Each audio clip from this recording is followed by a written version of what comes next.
मित्रांनो, काम जरी कष्टाचं असलं तरी शेतकरी पीक भरडताना ह्याचा चेहऱ्यावरचा आनंद वेगळाच असतो मित्रांनो.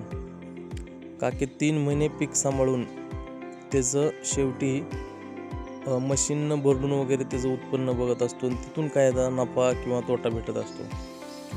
बघा मित्रांनो, कसं पांढरं शुभ्र आणि सोन्यासारखं धान्य आहे. 13-14 पोती भरले जातं सध्या. तरी पण शेतकऱ्याची एक अपेक्षा असते की जेवढं आपल्याला भेटेल तेवढं, पण शेतकरी खुश राहतो, कमी का होईना. ज्याच्यात आहे त्याचं समाधान असतो. चला तर मित्रांनो, मी तुम्हाला दाखवतो आता ज्वारीचं पूर्ण हार्वेस्टिंग कशी केली जाते, पूर्ण भरडण. आता नवीन बदल होत चाललेला आहे मित्रांनो, मशनीमध्ये किंवा काढणीमध्ये प्लस शेतीमध्ये पण उत्पन्नात फरक पडलेला आहे मित्रांनो. हे बघू शकता तुम्ही, ह्याला काय म्हणलं जातंय. डॉग आहे इकडे बसल्यावर निवांत. शेतकऱ्याचा एक साथीदार असतो ते कुत्रा असतंय. बघा तुम्ही आता मित्रांनो, ह्याला काय म्हणलं जाते मला कमेंटमध्ये सांगा. हल्लीच्या काळात कुणी असं लावत ना आता सध्या, आणि नवीन पोरांना काय माहीत नसतंय मित्रांनो. ही कडब्याची पेंडी का टाकली असेल त्याचं कारण ही मला सांगा. नवीन पद्धतमध्ये मशीन आलेली आहे, आता भरपूर बदल करण्यात आलेला आहे पूर्ण यंत्रणात. ही पेंडी का टाकण्याचं कारण असेल त्याचंही कारण सांगा. का की काही आता नवीन पद्धती आलेल्या आहेत, त्या भरपूर नवीन पद्धती आलेल्या आहेत त्या मित्रांनो. भरपूर काही ह्याच्यात कसं आहे, आता काय मशिनी डायरेक्ट ज्वारी पण काढल्या जातात. आता नवीन पद्धतमध्ये आलेल्या आहेत त्या. मग शेतकऱ्यांना मजूर काय भेटना गेले जातात आजकाल, आणि काही वर्षांना मजूरही राहणार नाही. का की आता मशिनी तशा आल्या त्या पूर्णपणे काढायच्या. ज्वारी डायरेक्ट बुडातून काढली जाते, डायरेक्ट भरडून कुट्टी होऊन ज्वारी साईडला, कडबा साईडला. मित्रांनो, इतका बदल करण्यात आलेला आहे तंत्रज्ञानामध्ये. ही वापस कशामुळे आली असेल त्याचं कारण ती अडकलेमध्ये, त्याच्यामुळे मध्ये घेण्यात गेली मशीन. आणि त्याचं कारणही मला सांगा, ते काय टाकलं असेल त्याचं, म्हणजे जेणेकरून कसं आता नवीन पोरांना काय कळत नाही आणि आपल्यासारख्यांना म्हणजे कसं माहितीही होऊन जाईल.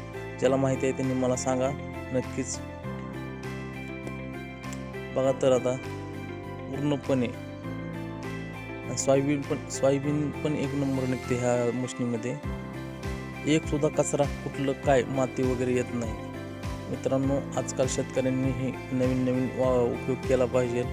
जुन्या ह्याच्यावर राहून नाही जमणार. आता शेतकऱ्यांनी कोणतं पीक जास्त घेतलं पाहिजे जेणेकरून शेतकऱ्यांना फायदा भेटेल त्याचा, तरीही याचा उपयोग झाला पाहिजे.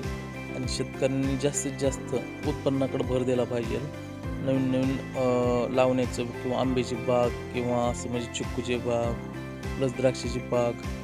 आता कसं आहे, थोडं ज्वारीला वगैरे भाव नसते ना, शेतकऱ्यांना परवडत नाही. शेतकऱ्याला माहीत आहे ना, शेतकऱ्याला म्हणजे भाव भेटला तर शेतकरी आपला म्हणजे उत्साहानं लावू शकतो पुढे काहीतरी.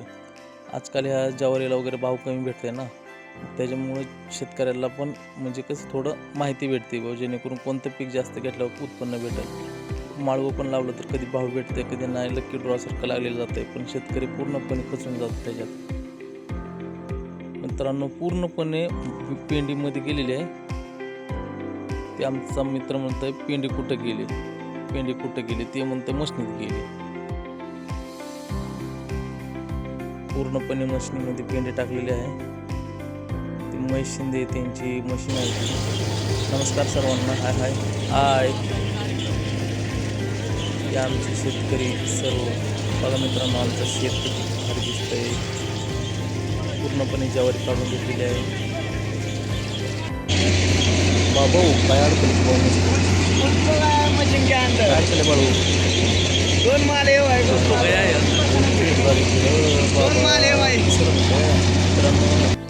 पूर्णपणे दिवस मावळलेला आहे. बघा तुम्ही, मशनीमध्ये अडकली होती पेंडी भरपूर.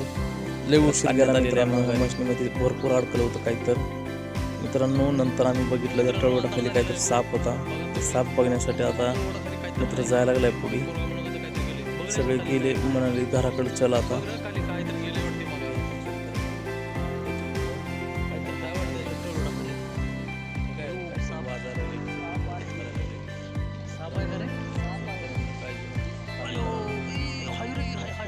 इचुकाटा किंवा काही असू शकतो मित्रांनो. कसं आहे, शेतकऱ्याला खूप अडचणीमध्ये सामोरे जावं लागते. चला तर मित्रांनो, भेटूया नेक्स्ट व्हिडिओमध्ये काहीतरी नवीन घेऊन येऊ. आवडलं तर लाईक करा, शेअर करा आणि सबस्क्राईब करा. धन्यवाद मित्रांनो.